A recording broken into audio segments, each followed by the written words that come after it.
ہر حال میں شکر خدا کرتا رہوں گا، یہ زندگی اس ماشاءاللہ ابھی عبد المقیت آئے تھے اور بہت اچھے انداز سے نعت پاک پیش کر رہے تھے۔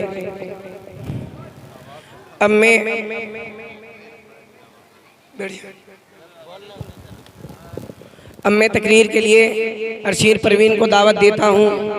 موضوع حضرت عمر فاروق۔ کون عمر؟ وادی دنیا کا حکمراں تھا۔ کون عمر؟ وادی دنیا کا حکمراں تھا، وہ حکمراں بھی مگر کہاں تھا؟ بے پرتی موجوں پہ حق پرستوں کے ساتھ کشتی کا بادباں تھا۔ وادی دنیا کا حکمراں تھا، وہ حکمراں بھی مگر کہاں تھا؟ بے پرتی موجوں پہ حق پرستوں کے ساتھ کشتی کا بادباں تھا۔ بڑا مبارک ہے نام اس کا، بڑا مبارک ہے نام اس کا، ستاروں جیسا مقام اس کا۔ وہ ایک شاہی شفت مجاہد جو سوء منزل روا دوا تھا۔ ابھرتے سورج سے تاج مانگا، سمندروں سے خراج مانگا۔ ابھرتے سورج سے تاج مانگا، سمندروں سے خراج مانگا۔ کسے خبر ہے کہ اس کا سکہ جہاں میں جاری کہاں کہاں ہے؟ حسن سے پوچھو، علی سے پوچھو، تم ان کے بارے نبی سے پوچھو۔ اندھیری سب میں چراغ بن کر جو ساری دنیا میں ذوفشا تھا۔ آقا عمر، رہبر عمر، برتر عمر، اولا عمر، اعلیٰ عمر، مولا عمر۔ باد بہاری کی طرح گزرے عراق و روم سے، ابر کرم بن کر اٹھا ایران پہ برسا عمر۔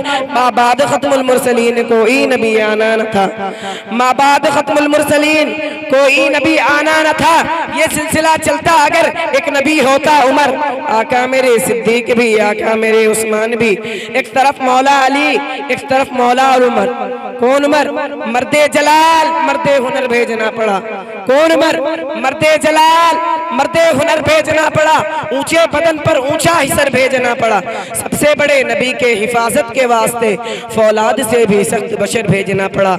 بڑھنے لگا تو زور جہالت کے فوج کا، بڑھنے لگا تو زور جہالت کے فوج کا، روئے زمین پہ رب کو عمر بھیجنا پڑا۔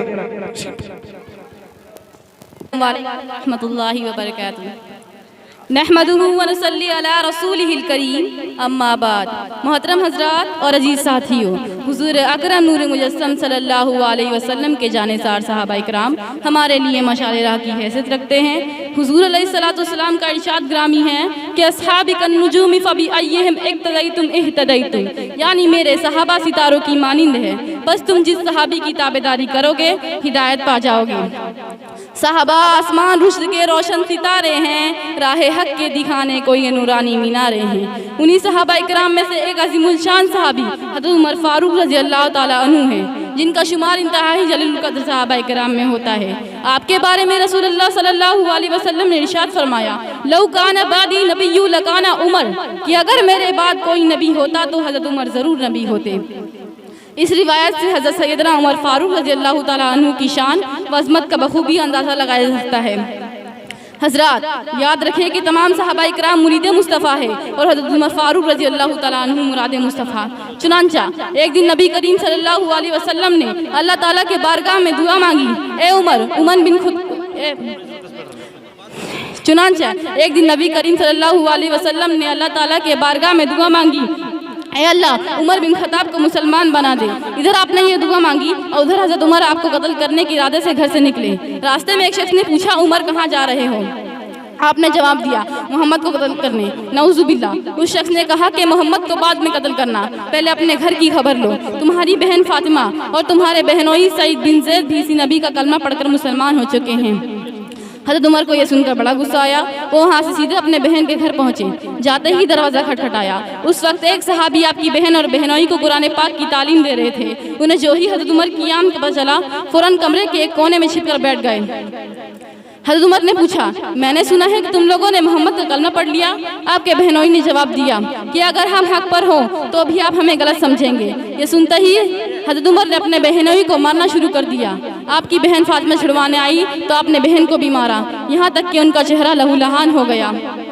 جب حضرت عمر کا غصہ کچھ ٹھنڈا ہوا تو ایک چارپائی پر بیٹھ گئے اور کہنے لگے کہ لاؤ مجھے بھی وہ صحیفہ دکھاؤ جسے تم ابھی پڑھ رہی تھی۔ آپ کی بہن نے جواب دیا کہ اسے صرف پاک لوگ ہی ہاتھ لگا سکتے ہیں، لہٰذا پہلے آپ وضو کر لیں۔ حضرت عمر نے بہن ہدایت کے مطابق وضو کر لیا اور اس صحیفے کو لے کر ان آیت کریمہ کو پڑھنا شروع کیا۔ طٰہٰ ما انزلنا علیک القرآن لتشقیٰ الا تذکرۃ لمن یخشیٰ۔ آپ قرآن کریم کی ان آیتوں کو پڑھ رہے تھے تو یہ مقدس کلام آپ کے دل پر اثر کر گیا اور آنکھ سے آنسو جاری ہو گئے۔ فوراً بولے کہ مجھے بھی محمد صلی اللہ علیہ وسلم کے پاس لے چلو، میں بھی ان کا کلمہ پڑھ کر مسلمان ہوتا ہوں۔ یہ سن کر وہ صحابی جو آپ کی بہن اور بہنوئی کو قرآن پاک کی تعلیم دے رہے تھے گھر سے باہر آئے اور کہنے لگے، اے عمر تمہیں مبارک ہو، میں نے نبی کریم صلی اللہ علیہ وسلم کو تمہارے حق میں یوں دعا مانگتے ہوئے سنا ہے کہ اللہ عمر بن خطاب کے وجود سے اسلام کو زینت دے۔ معلوم ہوتا ہے کہ تمہارے حق میں مانگی گئی دعا قبول ہو چکی ہے۔ چنانچہ حضرت عمر وہاں سے سیدھے بارگاہ رسالت میں آپ صلی اللہ علیہ وسلم میں پہنچے اور کلمہ پڑھ کر مسلمان ہو گئے۔ حضرت عمر کے کلمہ پڑھتے ہی تمام لوگوں نے پورے زور سے نعرہ تکبیر بلند کیا جس کی آواز دور تک سنائی دی۔ اس سے معلوم ہوا کہ نبی کریم صلی اللہ علیہ وسلم نے حضرت عمر کو مانگ کر لیا ہے، اس لیے آپ واقعی مراد مصطفیٰ ہیں۔ کسی شاعر نے کیا خوب کہا ہے کہ وہ مرد جلال مرد ہنر بھیجنا پڑا، اونچے بدن پر اونچا ہی سر بھیجنا پڑا، سب سے بڑے نبی کی حفاظت کے واسطے فولاد سے بھی سخت بشر بھیجنا پڑا۔ پڑھنے لگا تھا زور جہالت کی فوج کا، کہ بڑھنے لگا تھا زور جہالت کی فوج کا، روئے زمین پہ رب کو عمر بھیجنا پڑا۔ اسی طرح ایک دوسرا واقعہ ہے کہ کچھ حبشی بچے اپنا کھیل تماشا دکھا رہے تھے۔ تماشا دیکھنے کے لیے لوگوں کی بھیڑ لگی ہوئی تھی اور خوب شور و شعب ہو رہا تھا۔ اتنے میں حضرت عمر آ گئے۔ حضرت عمر کو دیکھتے ہی سارا مجمع تتر بتر ہو گیا اور سارے لوگ بھاگنے لگے۔